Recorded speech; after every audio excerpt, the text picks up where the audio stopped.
Hey everybody, welcome back to Firm and Final, a quick 5 minutes of what's going on in the stop loss industry. And you're probably looking at your stop loss friends and thinking, man, they're really crabby right now.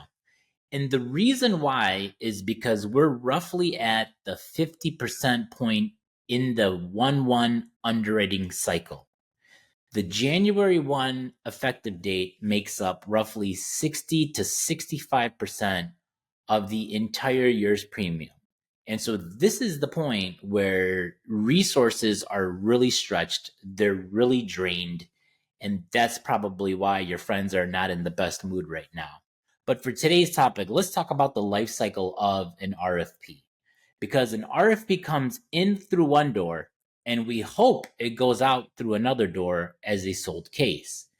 And I'm just making this up. Let's say it starts with sales and a salesperson brings in roughly 500 RFPs.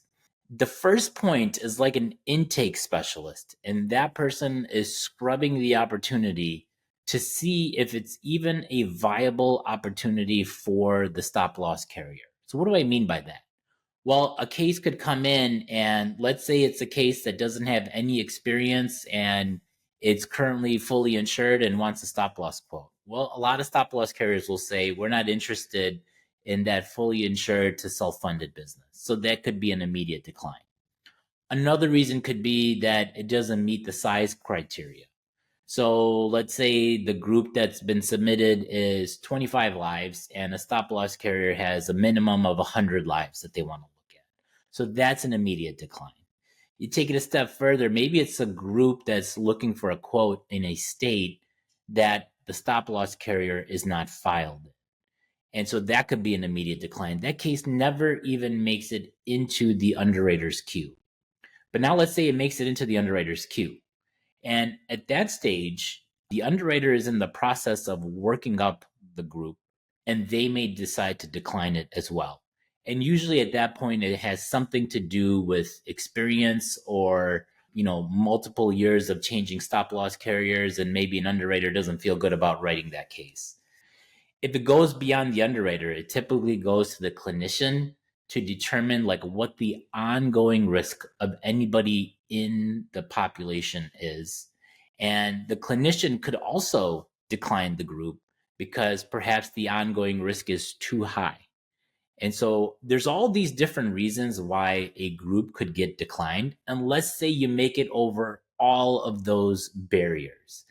And now you have a firm quote, you've submitted it to the producer, and you're probably one of two or one of three carriers that got the opportunity to firm their quote and actually try to write the business.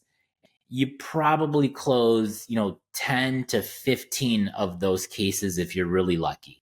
If it meets the criteria, if it is the risk that your underwriter likes, if the ongoing risk is minimal or at least it's been priced for, you got to get over all of those barriers. And then if you're lucky, you write 10 to 15 of those groups.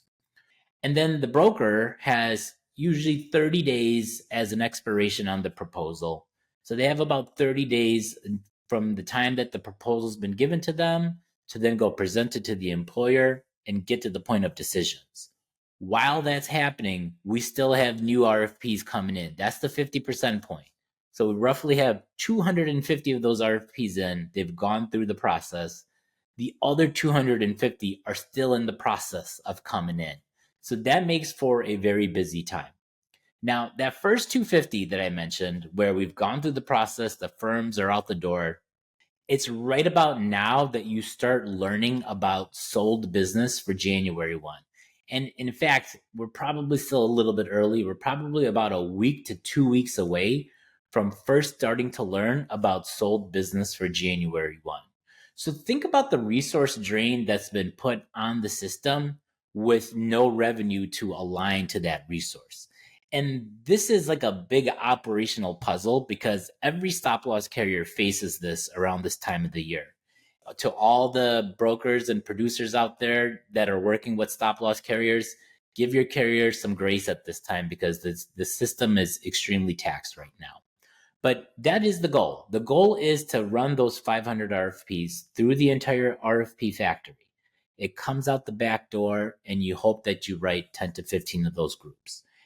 We're at the 50% point, which means we're close. We're getting to that point where there's light at the end of the tunnel. And so I promise all your stop loss friends that have been really crabby, they're going to be really happy in about another month to 2 months. Take care, and we'll talk to you soon.